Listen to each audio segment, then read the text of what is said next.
Get stupid. It's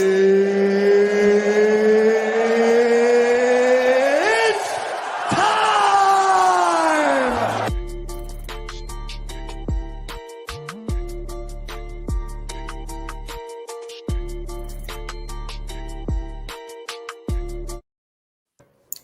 Hey, what's going on, everybody? Welcome to another edition of this week's episode of Strikes and Submissions.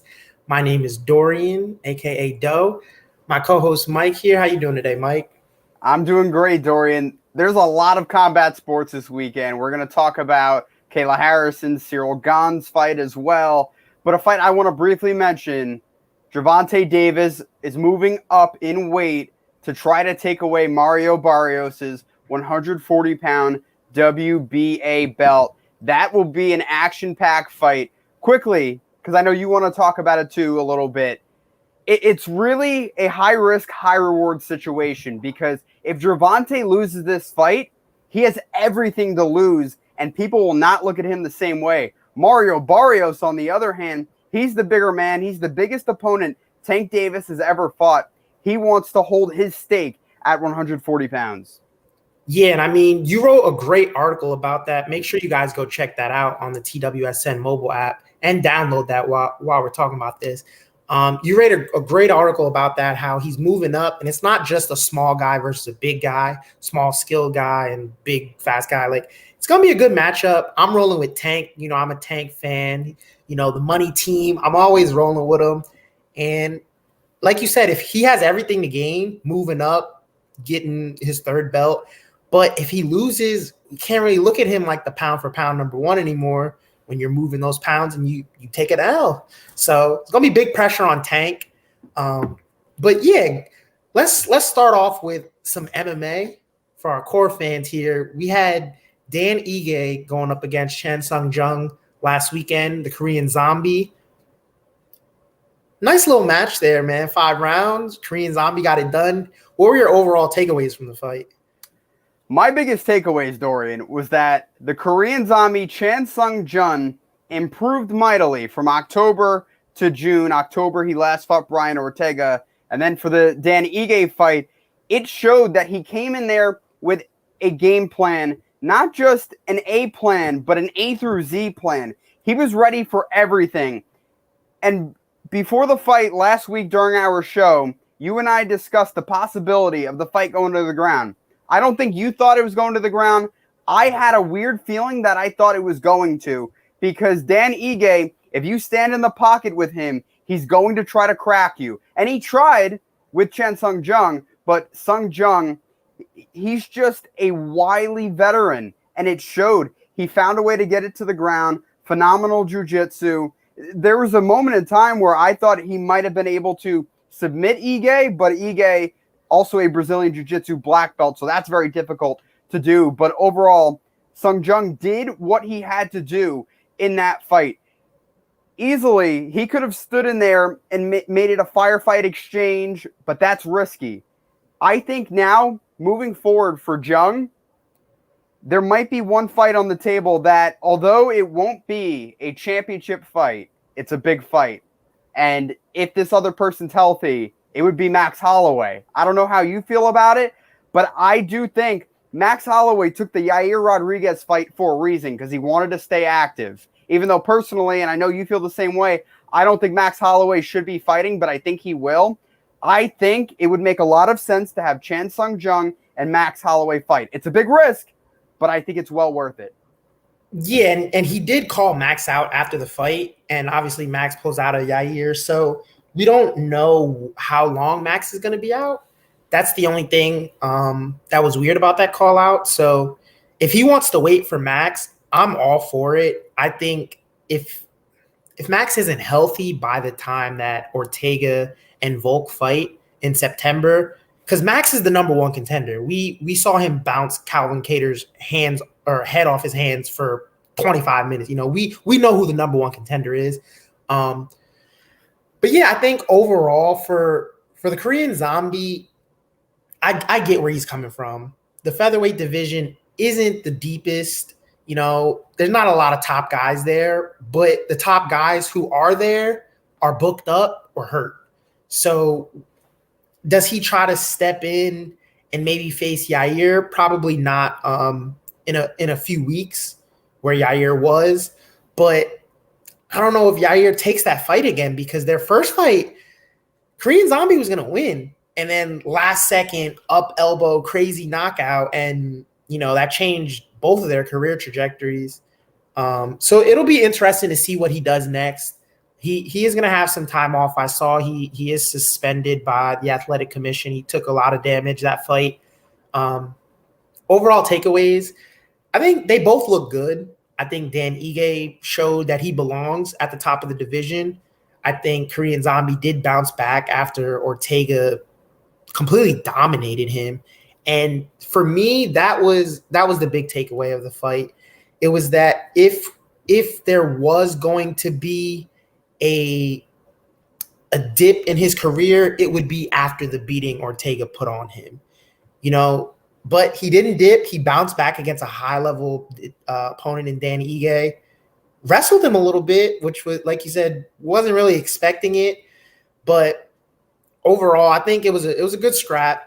We got the better fight. We know who the better fighter is. Dan Ige's title hopes are going to be put on pause for a moment.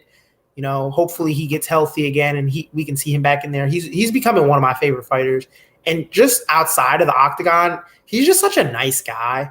Like, I don't know if you ever hear him in interviews, but he never is trash talking. He's never, calling out random people talking trash. Like, he's just a nice guy. And you hate to see a guy get beat, but at the end of the day, it's kill or be killed out here. And he held his own. I'll give him that. Korean Zombie finishes guys. Let's not get it twisted. This wasn't a one-sided beatdown.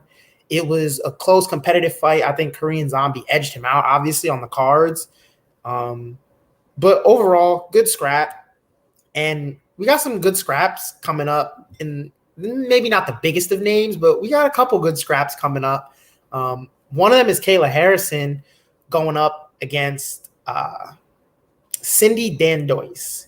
Now, this is the main event. Obviously, it's PFL now.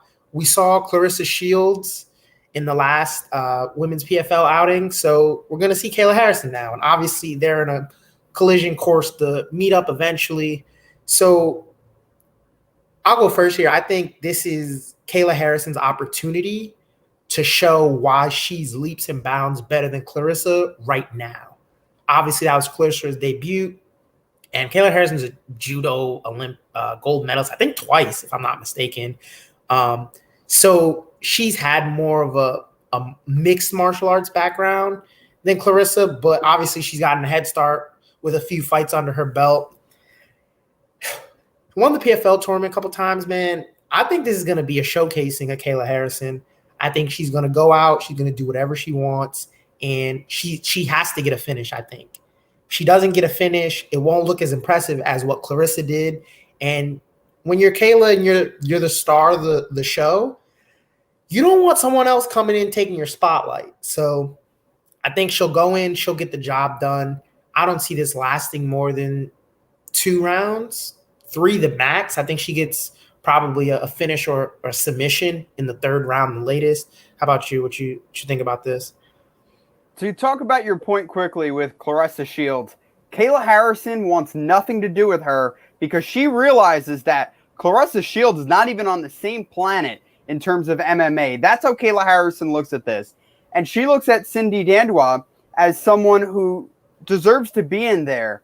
But what really stands out to me about this fight are 2 things. One, this is the first time that Kayla Harrison is main eventing a PFL event. I couldn't believe it. When I found that out, I had to look again to verify it. Yeah. Kayla Harrison, this should not be her first time main eventing a card for PFL. But finally, they're learning their lesson that she's the top draw right now in their promotion. And the other thing that stood out to me, I was watching a few interviews that Kayla Harrison did, and she really doesn't want to fight Cindy Dandois. And the reason why she doesn't want to fight her, not because she's afraid of her or anything, but personally, Cindy Dandois is such a nice person, and she's gone through a lot in her personal life. She lost her mother. She has a lot of kids that she's looking after. So it's very difficult for Kayla Harrison to kind of separate her job and a personal life of inflicting damage on somebody. But she also said, though, she understands why Cindy Dandois is in the cage with her, because Dandois' background is judoka. So is Kayla Harrison. So it makes sense. I think there will be a lot of clinches in this fight. I do see Kayla Harrison getting the best of Cindy Dandois and finish. I do suspect that a finish will happen in round 3. I think Kayla Harrison, it's going to be a tough match. There will be a feeling out process, but ultimately Kayla Harrison is too powerful. And also her stand-up game is nothing to sneeze at either. She is someone who has worked tirelessly down in Florida at American Top Team. She has really worked on her craft, and it will show. Yeah, and I think to your point, she doesn't want to be grouped in with Clarissa Shields. Like, she did an interview with MMA Junkie, and she was saying, like, I don't want to be her big sister or anything, but, like, yeah, you did a good job, but, like, stop. Let's stop. Because people did that with me after my first fight. They told me, I think she said after her first or her second fight, people were saying, you should fight Amanda Nunes. And it's like, come on, man. You got to give people time to grow. And I think Kayla's at a level obviously higher than Clarissa's at the moment, but she's trying to make that gap even larger as opposed to just letting Clarissa catch up and then them fighting. So it's going to be interesting to see if she does do the season next year. Because I think it's too late for Clarissa to jump in their season this year, obviously. And knowing she wants to be active as a boxing champ and in MMA, I don't even know if she'll be eligible to do that, if the commissions will allow her, but we'll see. And again, the fight's Friday for Kayla, so we'll see that too. Now, the main event for this week's UFC card, we can move off of PFL. Cyril Gane and Drago. Now, Volkov, obviously taller, but Gane has the reach advantage, and I think that's something that isn't being talked about in this fight. But I'll let you go first. What are your takeaways on this fight? Who do you have winning in the main event? I have Cyril Gane winning this. Let me preface it by saying I am incredibly biased in this conversation. I'm not afraid to admit it. Cyril Gane, to me, is someone that ever since he fought Junior Dos Santos, I looked at him as a future heavyweight champion. I do not look at Alexander Volkov the same way. Although Alexander Volkov is a tough test, do not get me wrong, I just think Cyril Gane, in his 8 pro MMA fights, I think he is on a beeline to fight for the title within the next 2 years. That's how good he is. Yeah. There is a narrative around Cyril Gane that he's not the most entertaining fighter. Listen, whoever's saying that, and I know Dana White even said it. Dana White was a little bit critical of his last fight against Jairzinho Rozenstruik as well. And Nader here, he's supporting Volkov, even though I don't know. But I understand how you can support Volkov. Wiry veteran, great guy. But Cyril Gane, to me, I know you disagree with this, Dorian. He is the most complete heavyweight in the division. I'm excluding John Jones from that conversation. Right. Because John Jones hasn't fought yet in the heavyweight division, or at least in this heavyweight division. He fought about 11 years ago. But Cyril Gane, if the fight needs to go to the ground, he can do that. Standing up, his jab looked tremendous against Jairzinho Rozenstruik. If he needs to finish somebody, he can, because in his 8 wins, 6 of them are finishes. He also has submission finishes under his belt as well. So, look, he can do it in all facets of mixed martial arts. That, to me, is what stands out the most. And what really pegged me as, or pegged him rather, as someone that could really take the throne away from everyone else, is that his last fight was December 2019, and then he had a year off with COVID before he stepped in the octagon against Junior Dos Santos.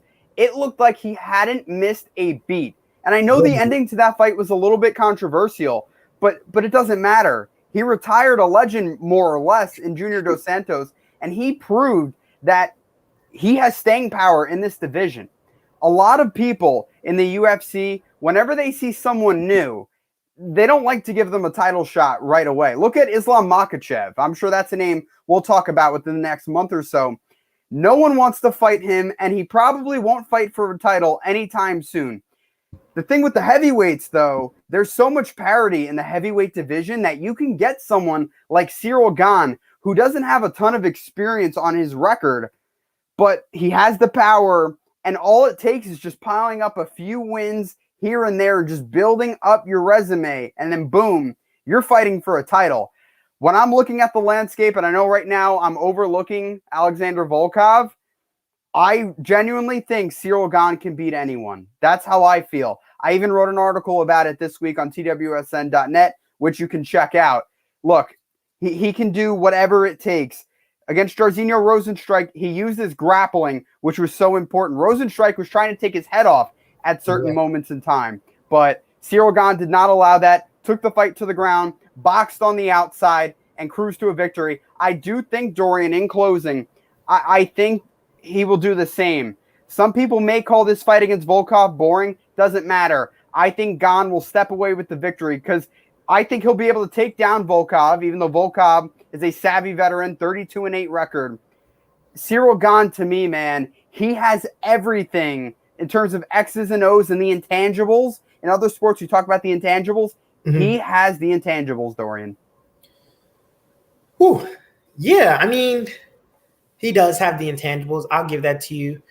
The only reason I disagree with the most well-rounded take is because he is, I don't want to say he's raw because he's been in there with vets. And I know he only has 8 pro fights. I don't care about that. I really don't. When I think of well-rounded, I think of a guy who can win a fight on the feet, win a fight on the ground, win a fight in the clinch. And Gane can do all those things. As far as we've seen now, he has no holes in his game. So if you want to call him most well-rounded, all right. I just think you have to put a little bit of respect on Stipe's name. And I get it. He's got knocked out. He's not the fan favorite. But moving on, the actual fight, I think this, like you said, if it wasn't JDS, he took a full year off for the COVID. So it might have been out of sight, out of mind, and then comes back, knocks out JDS. People say the elbow is controversial. Man, it's a fight. If it hits you in the ear, it's okay. If it hits you right here, it's not. So he threw an elbow. He caught him, dropped him immediately. To me, that was what put him on the map. My map, let me say that, on my radar. And I'm like, wow. Like you said, he retired JDS. And I think JDS does want to fight. The UFC just released him, so I don't want to jump to conclusions. But as of now, he retired a legend, a former champion. And he was a little bit older, but then I'm like, all right, I got to see Gane one more time. Let me see if he's the real deal. And then he goes out, and him against Rozenstruik, people were saying is a boring fight. I get it. I think people only put labels on boring fights when they're main events because they're 5 rounds. If it was 3 rounds of that, we'd be like, oh, okay, it was a good fight back and forth. But since it was 5, it's like, oh, man, like you want to see somebody get knocked out. These are heavyweights. But to be able to do that to Rozenstruik, I was like, wait a minute, this guy's ready. And for that reason alone, I think he has the edge on Volkov in the striking. I get Volkov has the more extensive background, but at the same time, experience is a thumbs up and a thumbs down. Because with experience comes, obviously, you know a little bit more. Maybe in those clinch, okay, I know not to pull my elbow out too fast. There's little things like that. But at the same time, with experience comes damage. You're in there with guys. Let me just read you a few guys, just a few that Volkov has fought. Alistair Overeem, killer. Walt Harris, killer. Curtis Blades, killer. Greg Hardy, say what you want about him. He has knockout power. And if he can fight. Yeah, he can fight. Derek Lewis, he was beating Derek Lewis. Let's not forget the last minute of the fight. Derek Lewis just comes and cleans his clock. we know Derek Lewis has crazy, insane one-touch, probably the most knockout power we have in the UFC right now. Fabricio Verdum, killer, and still out today killing young guys. Stefan Struve, killer. Roy Nelson, killer. The list goes on and on. So Volkov is experienced, but don't get it twisted. His chin's been tested, for one. His chin has failed him, for two. And he's done some good work in the past. I don't want to just pile on. And he won most of those fights I just mentioned, by the way. I don't see how he wins. I don't think he can take Gane down. I don't think he should even try to take Gane down. And the reason I brought up the reach in the beginning, before I passed it over to you, is because when you're 6'6" or 6'7", whatever Volkov is, you normally have the reach advantage. Your arms are normally longer. Your legs are longer. He teep kicks a lot. He can teep kick a guy and keep him at bay. Gane is the longer armed fighter. He has the longer reach. I believe his legs may be the same length. I'm not sure. But Gane's kickboxing against Rosenstruck was just so amazing. And I'm like, wow, Jairzinho's a kickboxing, like that's his thing, you know? And people say he's a little gun shy. I saw Nader said, we don't appreciate true MMA. Sometimes when a guy is riding high and he gets knocked out, the next fight they come out gun shy, you know? Or even if they ride high and they lose the next fight, they come out gun shy, such as Francis lost to Stipe, came out against Derek Lewis and had a stinker. It happens. Rosenstruck got slept by Ngannou and then comes out and, okay, it happens, right? But I'm not taking anything away from Gane. I think he's able to beat Volkov anywhere that he wants. And I'll just close it up and say, I think this is going to be the Cyril Gane showcase. He's going to show you he can strike with the best. He's going to, if he hasn't already, which he did, but he's going to show you he can grapple with the best. If Volkov does close the distance, which I don't think it would be smart to do, because he might catch one or two of those elbows. And Gane's no slouch on the ground. Like you said, he has 3 submissions on his record in 8 fights. Volkov has 3 submissions in 40-plus fights. The numbers are the numbers. I'm just giving it to you. I think Gane, if it goes to decision, Gane's going to win unanimously 5-0. I don't see how this gets to the cards. I'm sorry, Volkov. I love you, Drago, but I think Gane is going to put it on him for 1 or 2 rounds and then go for the kill. I think it's more than likely a knockout. If he tries to throw a kick, I could see him catching a kick, taking him down, just manhandling him on the ground for a round and then submitting him at the end. I don't know, man. This is going to be a tough one, but I think Gane gets the job done overall. That's how I feel about it as well. And in no ways do I want to disrespect Alexander Volkov. And I know that's at least how I'm making it seem, like I'm just overlooking him, but that's not my intention. I'm just bigging up Cyril Gane because he deserves it. And really, we have not seen somebody with such little experience in the UFC have a chance to skyrocket, or at least in the heavyweight division, I should say. Mm. Because every test the UFC has given him thus far, he's passed it with flying colors. That just leads me to believe this is what's going to happen. But if I'm going to play devil's advocate here, Alexander Volkov is coming off of a knockout victory. Yes, it is against an Alistair Overeem, who now is a kickboxer, not even an MMA fighter anymore. Alistair Overeem went to Glory Kickboxing, but still, it was a TKO victory, a stoppage, and that's big for the confidence. And it wasn't that long ago either. It was less than 5 months ago. So I'm sure Alexander Volkov is coming in here thinking that he will be able to parlay his success from that fight to this one. But I don't think so. And another thing that also stood out to me is the fact that Volkov is only 1 year older than Cyril Gane. I didn't realize that. If I'm not mistaken, Volkov's 32, Gane's 31.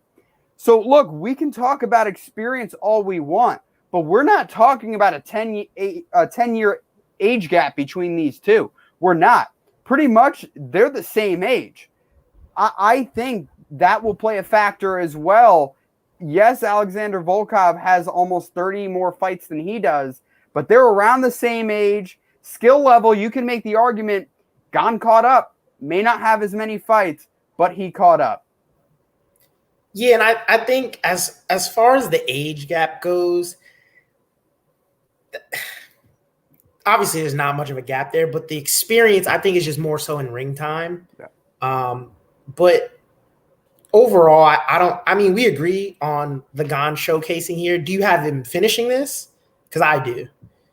I don't. I don't. I think it's going to be a unanimous decision victory because Gane realizes the power that Volkov possesses. I think that's something you cannot understate, you cannot overlook. Alexander Volkov has a chance to knock Ciryl Gane out. I'm just going to say it right now. Do I think he will? No. But look, it's the heavyweight division. All it takes is one punch. Alexander Volkov's the same guy, and you use this example.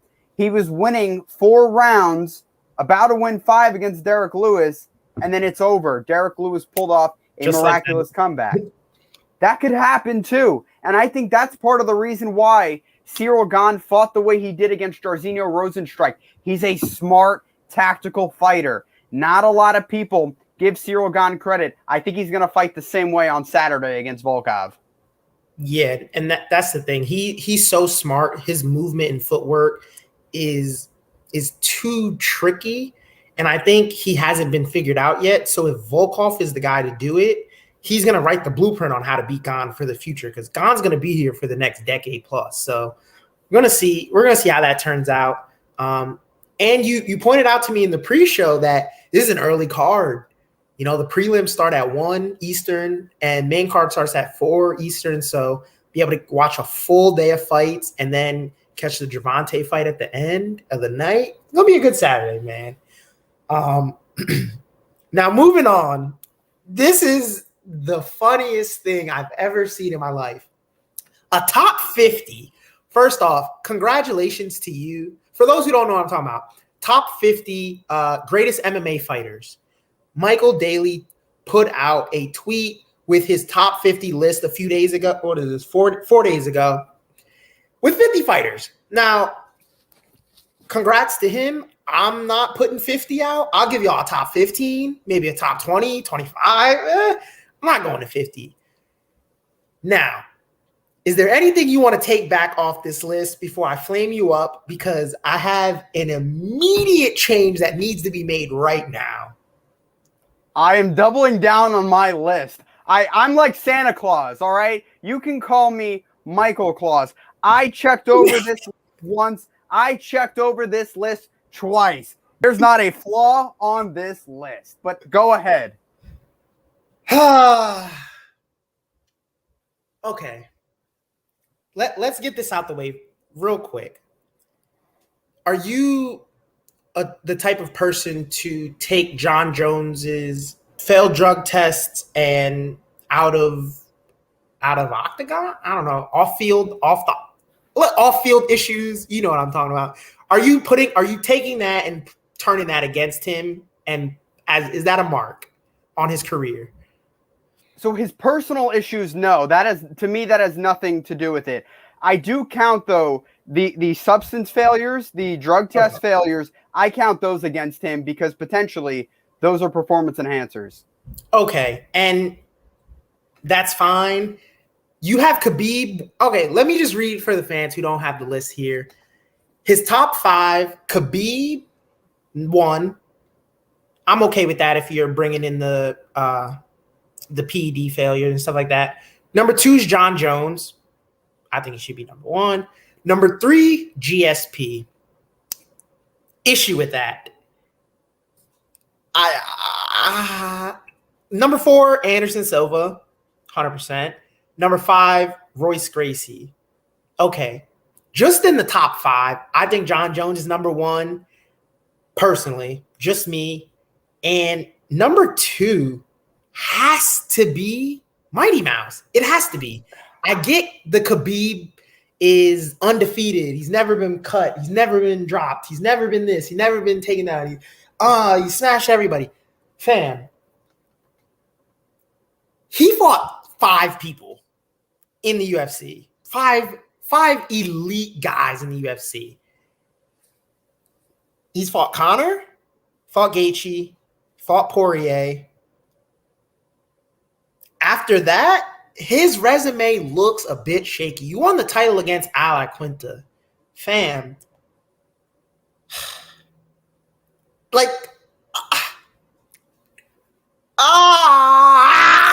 You're not serious right now. I'm serious. How is okay. Khabib over guys like Anderson Silva, George St. Pierre, Mighty Mouse, John Jones, Amanda Nunes? Bro, okay. Rebuttal that before I get to the next few guys. Because I'm not going to go down the entire list and critique it because, again, the reason I don't do a top 50 is because I don't have, not that I don't have time for it, but I'm not critiquing, oh, you should have Tony Ferguson over Tyron Woodley at 36. Like, when you get to that, it's like, okay, just bunch them in together. Right. But the top 10, you have to get that right. All right. First off, Khabib Nurmagomedov has never lost a round. Maybe lost one or two. Gleason Tebow, Justin Gaethje, you could say maybe won a round. Conor maybe won a round as well. But those are all maybes. Demetrius Johnson has lost before. Is he the greatest flyweight of all time? Absolutely. And I have him 9. I don't know why you're not applauding me for having him in the top 10. Because you have... Listen, Mighty Mouse is a legend. There's a reason why he's number 9 on my list. But look, he's the same guy who beat Henry Cejudo in 2015 and lost to Henry Cejudo in 2018. Moved over to ONE FC in the trade with Ben Askren, who's also on my list, by the way. And then just lost his last fight to Adriano Moraes. You want him in the top 3 over Khabib Nurmagomedov, who has not lost a round. Make it make sense, Dorian. Bro, I think when you consider a body of work, first off, aside from Khabib and just Khabib, actually, all these guys have lost, right? So John Jones is a technicality. I don't think John Jones has lost. Agreed. But you do have Ben Askren 50. That's funny. So all these guys have lost. I don't think 1 or 2 losses really changes legacy. I look at the big fights. Did you perform? What did you do? This man is, first of all, he's the reason there is a flyweight division, and he's also the reason there almost wasn't a flyweight division because he was beating any and everybody, and Dana was just like, I can't sell this. He's just going to beat whoever I put in front of him. He's going to beat him, and he's going to beat him twice, and he's going to beat him a third time. Now, you take the Adriano Moraes fight, okay, I'll give you that. But it wasn't like he got outclassed. Like, okay, he got knocked out, he got caught, he got dropped, and he got kneed. It happens. If Khabib was fighting in one championship and he was holding on to people's legs and they got up, he's going to catch a knee in his face too. It happens. When you're in the game long enough, you're going to get got. GSP has gotten knocked out. GSP has gotten submitted. And I think he lost a decision to John Hendricks. Johnny Hendricks. Yeah, Johnny Hendricks. I don't know why I was going to say John Fitch. But so why is GSP over a guy like Daniel Cormier, who you have 7th, and you have Stipe above DC? Now, if you're going strictly off the trilogies, I get that. But DC's body of work against Stipe's body of work, come on, fam. And I love Stipe, but DC should be higher. You have Royce Gracie there in the top 5. Okay, I'm cool with that. Legacy act. Amanda Nunes, number 8? Come on, dog. Come on. Amanda is top 5 easy. Easy. Come on.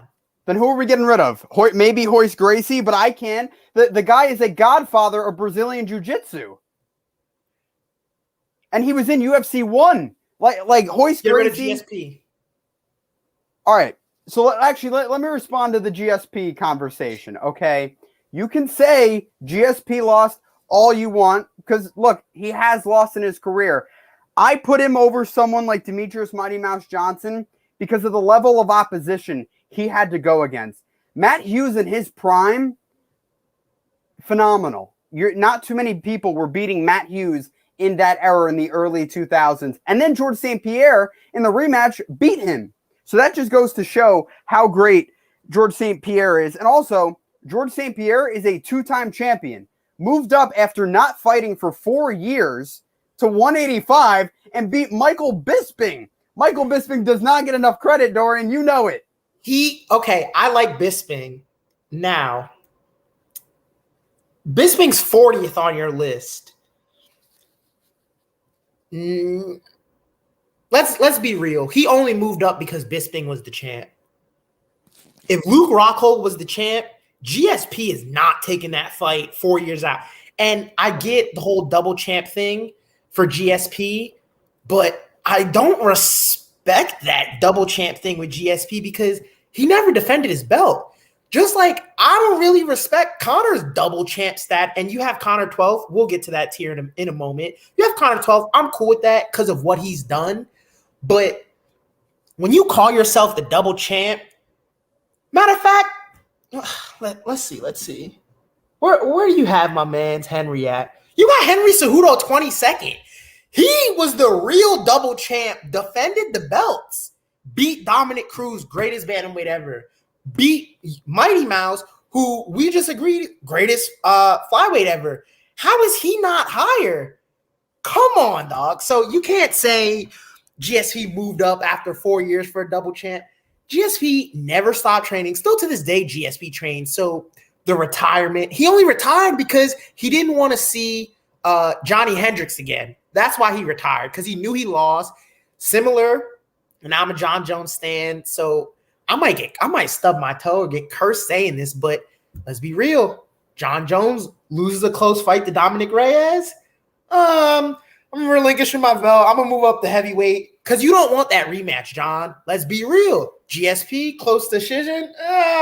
I'm retired. I have nothing else to accomplish in the sport. Oh, Michael Bisping's the champ? Yeah, I'll fight him again, Dana. Come on, that's nonsense. And I find myself slandering GSP a lot. I don't want to make it seem like I do. I don't want to make it seem like I'm a GSP hater. I like GSP. He's one of the people who got me into mixed martial arts, along with Anderson Silva. But I think his legacy is a tad bit overrated. Nader, Valentina is 31st on this list. Hold on. Let me retweet this right now so the viewers can see. I just retweeted it. Make sure y'all go check that out. Look, I have no shame. I know some people think it's an outcry that I have Ronda Rousey 15th. But look, Valentina, I'm happy to put her 31st because she also lost to Amanda Nunes twice. So that's why I have her 31. Nader, thank you, man. You got Ronda over Valentina. And I get what Ronda did for the sport. I understand that's why. All of that. But you have Valentina 31st. Yeah. Well, all right, do you want to know the reasoning? Please. Ronda Rousey, yes, she lost twice at the end of her career. Ugly losses. But what about all the wins before then? 2 victories against Miesha Tate. A win in the early part of her career against Julia Budd. Julia Budd still fighting to this day in Bellator. Ronda Rousey has racked up wins against outstanding women's mixed martial artists. And also, she was a pioneer in women's MMA in the UFC. To me, the fact that she was the first champion and she really drove the sport to where it is today, and she was on the same level as Conor McGregor. A lot of people don't want to remember that. They have revisionist history. That, to me, is why she's top 15, because she changed the game. I understand. I'm not arguing Ronda. Yeah, I don't mind you having her at 15, but if she's 15, Valentina can't be 31st. And I get this is a ranking based on strict greatness, maybe not so the best, because if it was the best, John Jones would be number 1. Overall great, and that's my issue with Khabib. Khabib's greatness, how long did it really last? I think, Nader, Yeah, I can't get on board with Nader. But also, though, Khabib, though, not to cut you off, Dorian, but even though he wasn't the champion, there were so many times that if he were to fight Tony Ferguson, that would have showed how great he was, but he was robbed of that. Okay, and that's fair. I think that you should take into consideration Khabib getting hurt multiple times and pulling out of the Tony Ferguson fight multiple times. That hurts your legacy, in my opinion. I think if you're the best and you're about to fight the number one contender, not even the number one, the interim champ.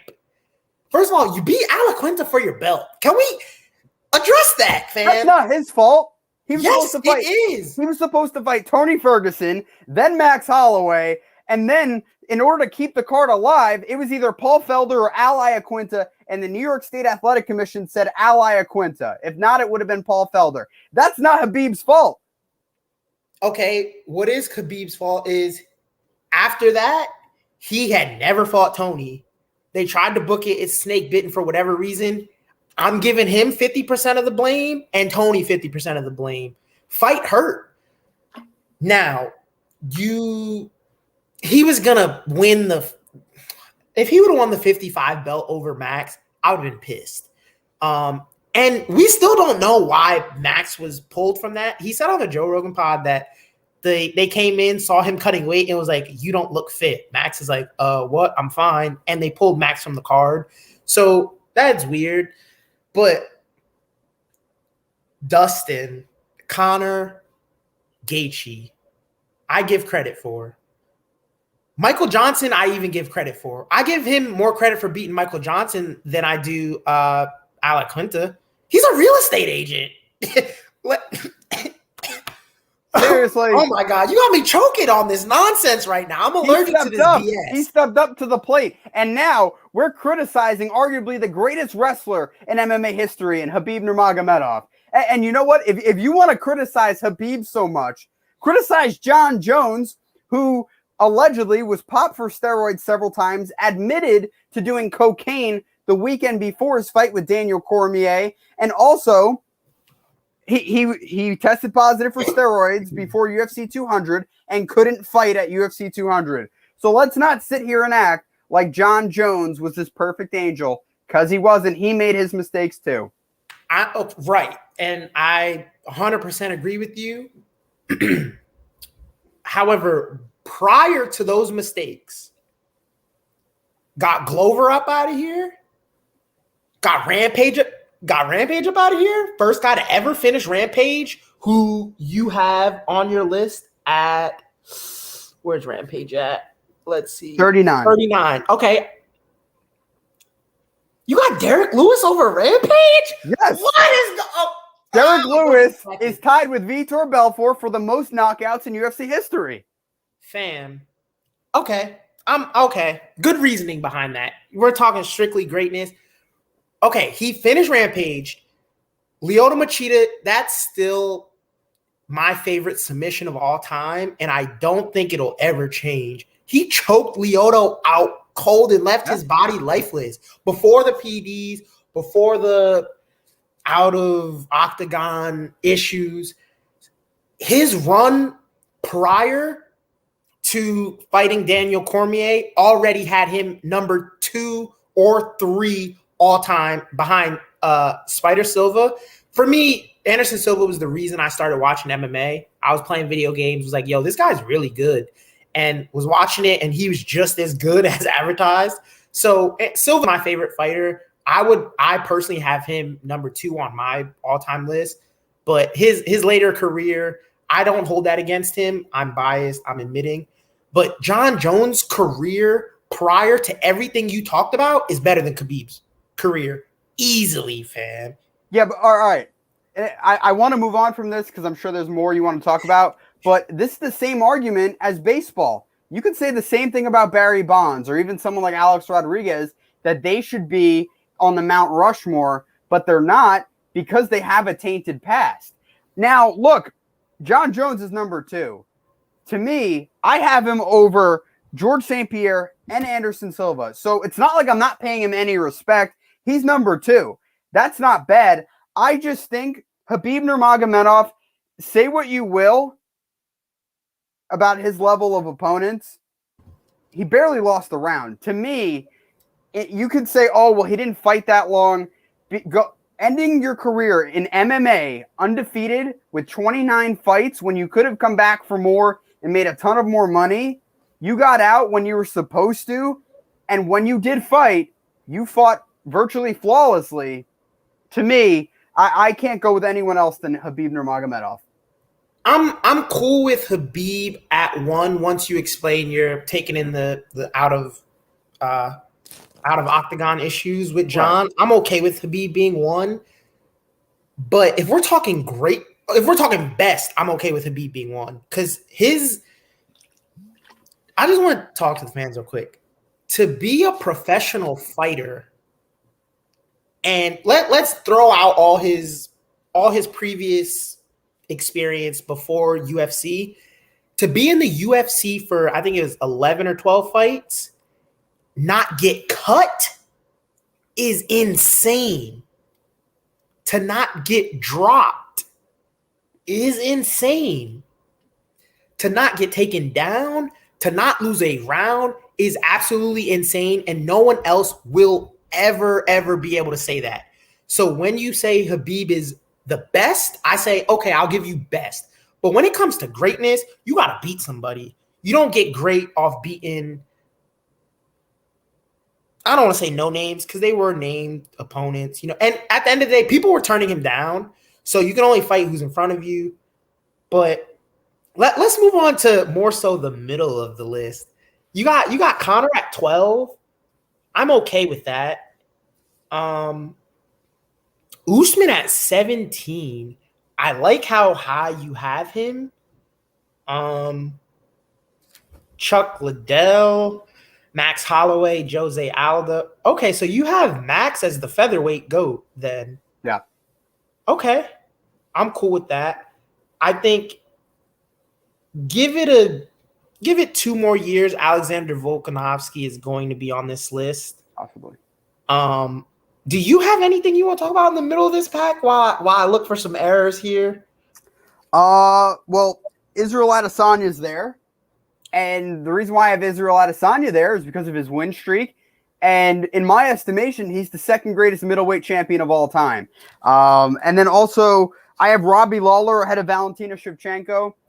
Honestly, if I wanted to flip those two, I easily could. Because I think Valentina is probably a better fighter than Robbie is. So if you want to say that's one mistake I made, I'm willing to accept that. But the middle of the list, that's what stood out to me. Flipping 31 and 30 is the only thing that stood out to you. Yeah.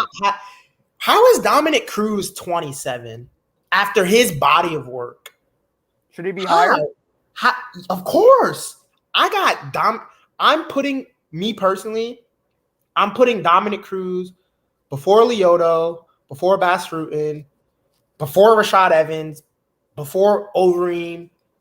Nah, him and Cejudo should be close to each other. I would, at this point right now, I have Dominic Cruz greatness over Kamaru Usman. So I think Dominic Cruz has to be top 16, 17. Okay, Usman 17. Cruz has to be top 17. That's fair. I see where you're going with it, but I can't take away Dominic Cruz's inactivity. And again, this is going to sound like I'm penalizing him, and I'm not, because I have him top 30 for a reason, because he's that good. But also, he did a lot of his damage in WEC before he even got to the UFC.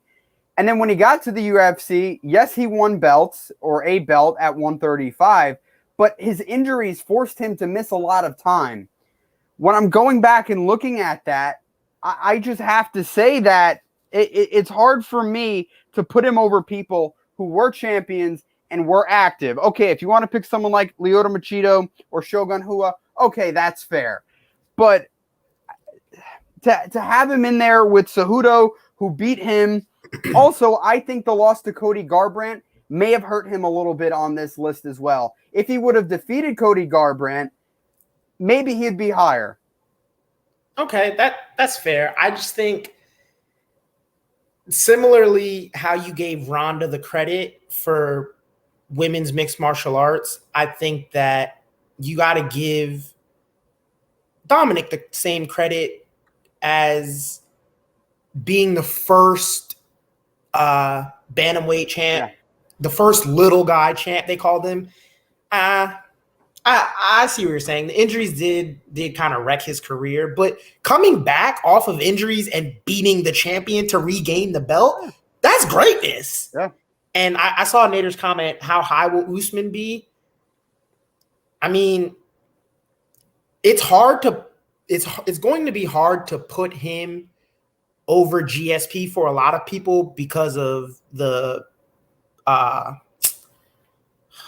what is it called? Old people syndrome. Oh, I watched GSP growing up. He's the greatest.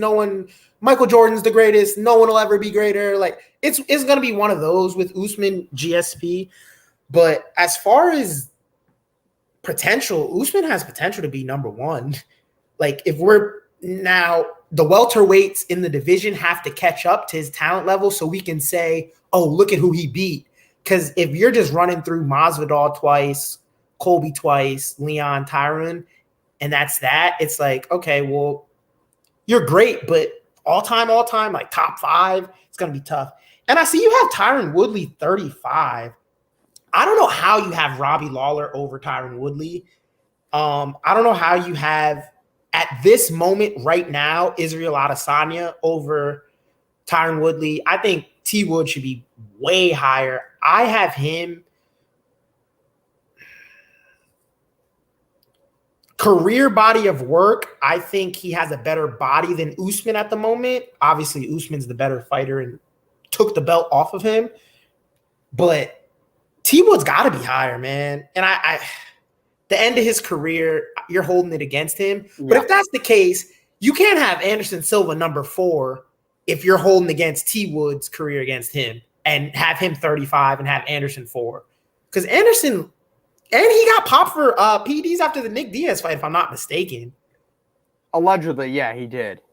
Allegedly. He got suspended for it. It's not allegedly. Hey, we got to throw allegedly out there. It's a fun word. But you know what, though? Look, all right, I'm not going to sit here and compare Tyron Woodley to Anderson Silva. Yes, Tyron Woodley is a welterweight GOAT, or one of the GOATs, I should say. He's on the Mount Rushmore of welterweight UFC champions. But Anderson Silva, say what you want about how his career ended.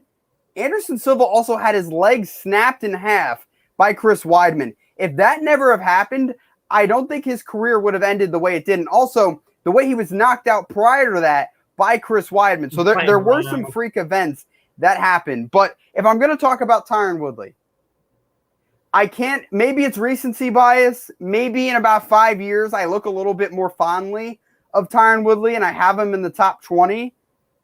But the way his career ended, I don't know. I feel like 35 is fitting.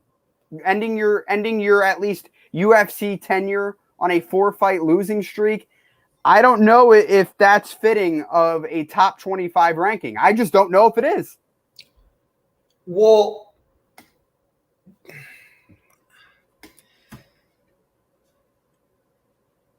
I mean, and I'm not here to tear down Anderson Silva. Let me just look this up real quick. I think Anderson Silva might have ended his career on like a 6-fight losing streak. Yes. But again, he still had the injury of the past that I think altered his career. That's why I'm giving him a pass on that. Okay, so, and for context, again, I'm an Anderson Silva stan. I'm not here to tear you down, King. But first, this is his last 1, 2, 3, 4, 5, 6, 7, 8. His last 10 fights. Jesus. Last 10 fights. Weidman KO. He was playing with him, had his hands down. But that's Anderson's style. He won the belt and was called the GOAT for that same playing hands down style, head movement, rope-a-dope type thing. Got KO'd. Comes back, breaks his leg. Okay, takes a couple years off. Nick Diaz, no contest because of the drug issues. Comes back. Michael Bisping. I don't like that loss against Bisping. I think the fight was stopped. and Kevin Lee's out to rib cage. Oh man. Yeah, I was excited to see that on July 10th card. I think that's 264. I was excited to see that. Sean Brady needs a big name like that to break into the top 10. But yeah, back to business, back to tearing Mike up. I think he stopped Bisping and Herb Dean stepped in and they like broke it up, or it was the end of the round or something like that. And then Bisping beat him at the end. I didn't like that fight. But then he moves up to light heavyweight to fight Daniel Cormier. That was a short notice. I think he took that on a week notice. So less than a week. Less than a week. I don't fault him for losing that. Derek Brunson, he won. I don't think he beat Derek Brunson, if I'm being honest. Izzy, he lost to Izzy. Jared Cannonier crushed his leg. And then Uriah Hall knocks him out. So he's 1-8-1 in his last 10, and you have him fourth. Yet T Wood loses 4 straight after knocking out Robbie Lawler, not for nothing, when Robbie Lawler was looking untouchable. KOs Robbie Lawler, and you have Robbie Lawler 30th and T Wood 35th. And Robbie Lawler's last however many fights, he's been getting beat down too. I don't know what you're talking about, man. I'm not rolling.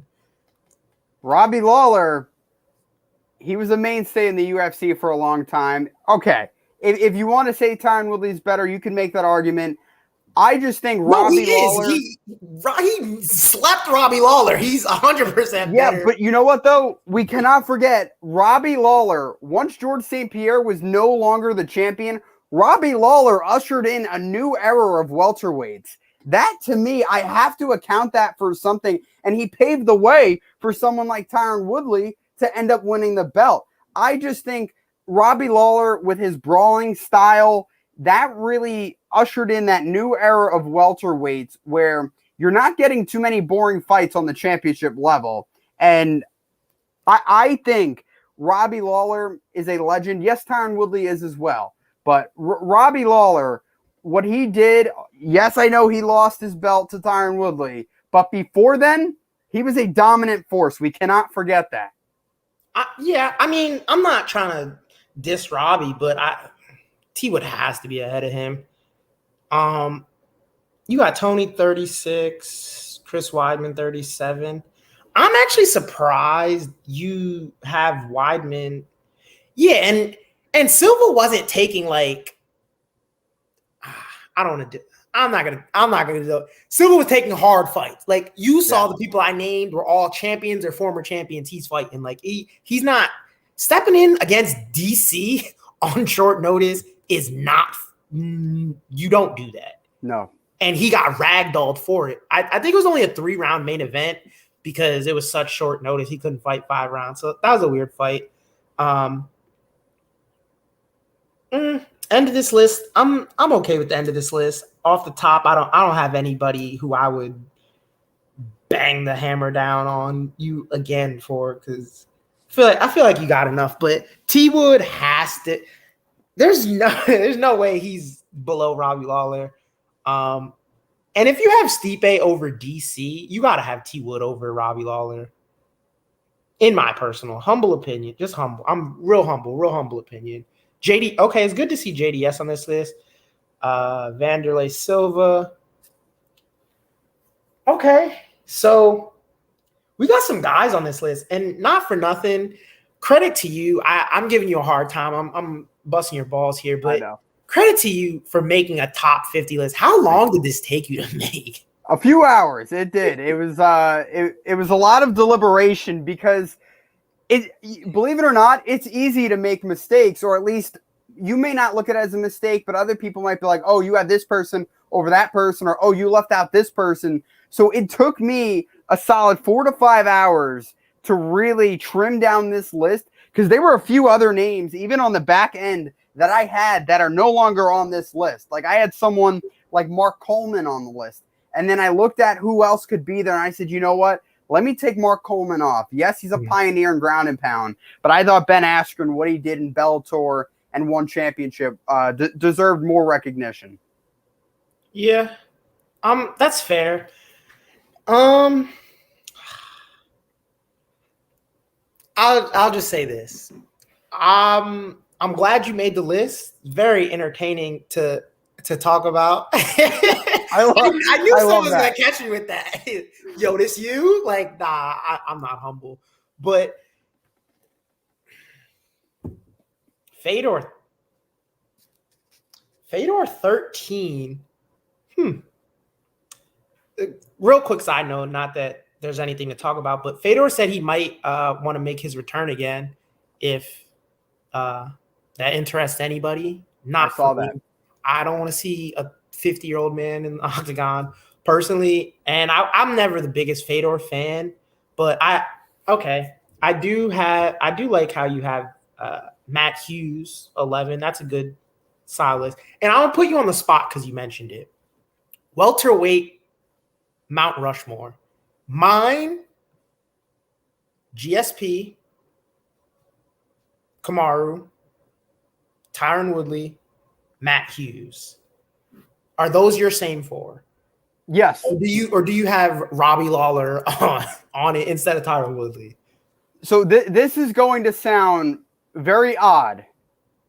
Tyron Woodley is on my Mount Rushmore, and I know the first thing is, oh, well, how do you have Robbie Lawler? The only reason why is because of the 4 losses. But also, though, how many times Tyron Woodley has won, and also he defended the belt more than Robbie Lawler did. So if we're just looking at the welterweight division as opposed to an entire body of work or stacking other people up against other weight divisions, that's a different story. But in terms of just looking at the welterweight body of work, of course, Tyron Woodley's on the Mount Rushmore. And not for nothing, Tyron Woodley really, in my opinion, is this right now. I would have him second greatest welterweight. I would still have him over Usman off of the sole fact that the people he beat like looked unbeatable and literally were at the time. Like, he won the belt from Robbie, KO's Robbie, which is insane because we know Robbie has a chin if you watch the him and Rory McDonald fight. So he comes in, KO's Robbie. That's nut in the first round, nuts. Then he fights Wonder Boy, whose karate style hadn't been figured out yet. They fight to a majority draw. Okay, he retains the belt. Let's run it back. Run it back. Beats Stephen Thompson pretty easily. I don't want to say easy, but he wrote the blueprint on how to beat Stephen Thompson. Then next fight, Damian Maia.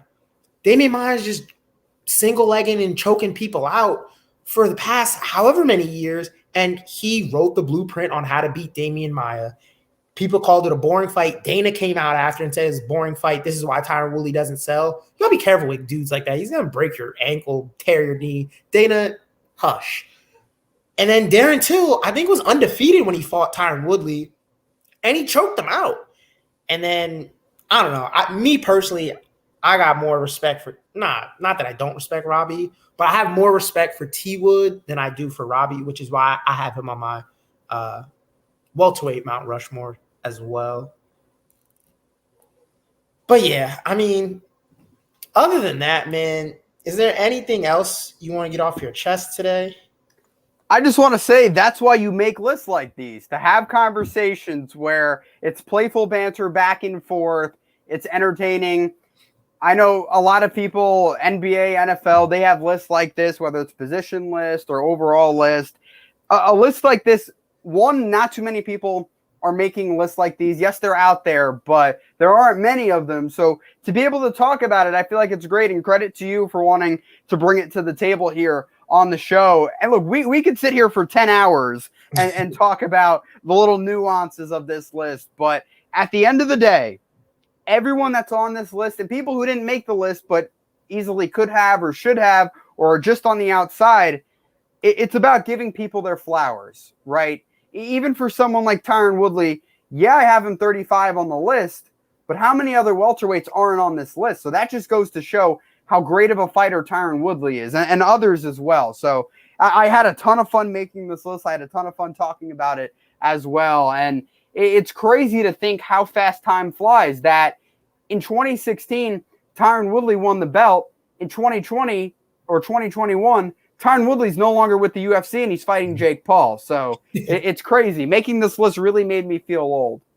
Yeah. I mean, And I should I'll make a top, because there's no UFC card on next week. So we'll have a little bit more open show to talk about some things. I'll make a top list as well. Yeah, go for it. Definitely not 50. I'll give you 20. Okay. For the streets, I get a streets a top 20. I just got a notification here. Rashad Evans is unretiring. I don't want to see that also. Yeah. But he said he's open to boxing or MMA. So that's good. Hopefully, go get a celebrity boxing fight. Go get a check, Rashad. Shouts out to you. I like Sugar Rashad Evans. But yeah, other than that, man, make sure you guys subscribe, follow, and turn the bell on, turn the notifications on. Make sure you follow me right here. I retweeted Mike's tweet during the show, so you guys will have his Twitter. Go follow him as well. And other than that, strikes and submissions, no decisions. We out. Peace.